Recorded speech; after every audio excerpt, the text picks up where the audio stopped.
In the middle of the Indian Ocean, hidden within the waters of the Bay of Bengal, lies one of the most forbidden places on Earth. A place where time stopped thousands of years ago.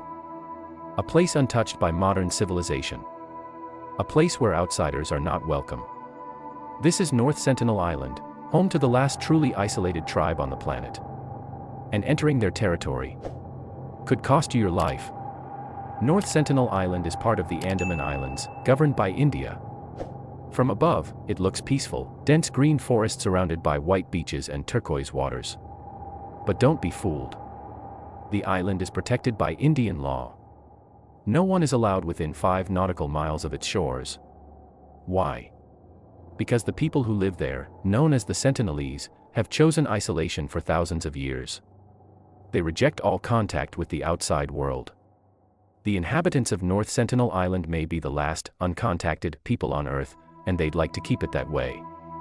For centuries, the island's reclusive, indigenous people, known as the Sentinelese, have rejected most attempts by the outside world to infiltrate their tiny tropical home in the Bay of Bengal. In fact, anthropologists have no idea how many Sentinelese people live on the secluded island. Estimates vary between 50 and 500. The few glimpses of life on isolated North Sentinel Island paint an intriguing picture of an untouched society of hunter-gatherers. The islanders live in basic structures, spearfish from dugout canoes and wear no clothing at all. What's amazing is that this almost Neolithic society exists less than 20 miles, 32 kilometers, from neighboring islands where indigenous cultures have mixed with the modern world, not always with happy results. These tribes have been living on the islands for centuries without any problem. Their troubles started after they came into contact with outsiders, said Madhumala Chattopadhyay, an Indian anthropologist, in an interview for National Geographic magazine. She was the first woman to visit the isolated tribe in the 1990s but has vowed never to go back. The tribes of the islands do not need outsiders to protect them, what they need is to be left alone. Case in point, in 2018, North Sentinel Island made the news when a young American missionary named John Allen Chow was killed on the island after repeatedly ignoring the Sentinelese warnings to stay away. Chow was only the latest in a long line of unwelcome outsiders, 2 Indian fishermen, merchants, escaped convicts, fishermen and filmmakers, whose intrusions onto the island were met with an angry volley of arrows. North Sentinel is part of a much larger island chain called the Andaman and Nicobar Islands, currently in Indian Union territory. There are 184 islands in this tropical archipelago located in the Bay of Bengal about 300 miles, 500 kilometers, off the coast of Myanmar, Burma, and 700 miles, 1,200 kilometers, from India. In the 18th century, the Andaman and Nicobar Islands were first explored by Dutch, Austrian and British merchant ships looking for the best trade routes to the spice-rich Asian subcontinent. In 1771, a ship with the British East India Company was the first to spot signs of life on North Sentinel Island, cooking fires flickering in the night. The first permanent European settlers arrived in the Andaman and Nicobar Islands in the 1850s when the British built a penal colony on Great Andaman Island, about 30 miles, 50 kilometers, from North Sentinel Island, to house colonial prisoners from British-ruled India. In 1896, a prisoner tried to escape on a raft and washed up on the shore. A search party found him a few days later, dead from multiple arrows.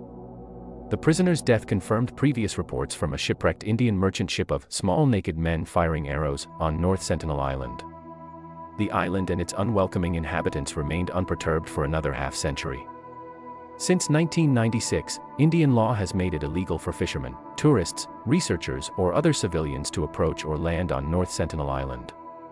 In 2006, 2 fishermen from Myanmar made an emergency landing on the island and were killed by the Sentinelese, their bodies buried in the sand. The tribe has no immunity to modern diseases.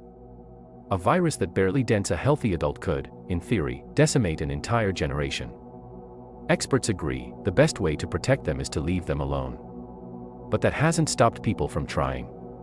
And every new breach, whether by missionaries, adventurers, or the curious, sparks a familiar, uneasy conversation: who has the right to go where?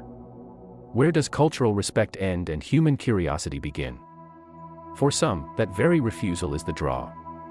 The idea of a lost tribe, untouched by capitalism, religion, or smartphones, strikes a deep, primal chord.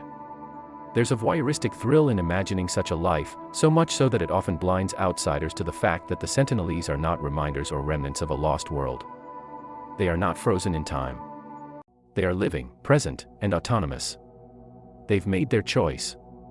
They have the right to be left alone. For some, that very refusal is the draw. The idea of a lost tribe, untouched by capitalism, religion, or smartphones, strikes a deep, primal chord. There's a voyeuristic thrill in imagining such a life, so much so that it often blinds outsiders to the fact that the Sentinelese are not reminders or remnants of a lost world. They are not frozen in time. They are living, present, and autonomous. They've made their choice. They have the right to be left alone. North Sentinel Island remains one of Earth's greatest human mysteries. A civilization untouched, unrecorded, unchanged, and perhaps unreachable. If you enjoyed this deep dive into one of the world's most forbidden places, subscribe for more documentaries about hidden mysteries of our planet.